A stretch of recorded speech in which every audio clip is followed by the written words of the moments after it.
IPP के रहनुमा फयाजुल हसन चौहान ने कहा, शौहर, मुरीद और मुर्शिद को लित्तर लगाने चाहिए। महमूद मौलवी ने कहा कि तमाम बातों पर तबसरा भी अजब सा लगता है।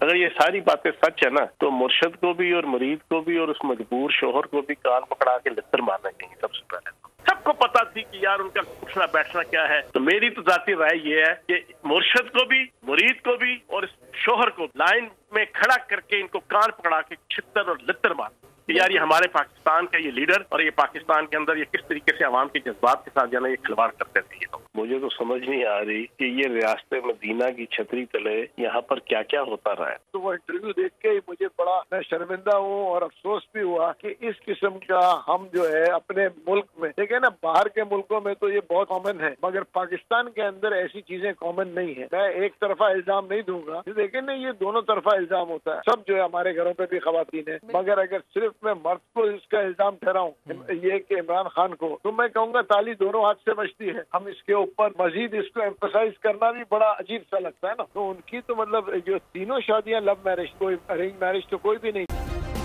सब्सक्राइब करें और बेल दबाएं ताकि कोई खबर रह न जाए।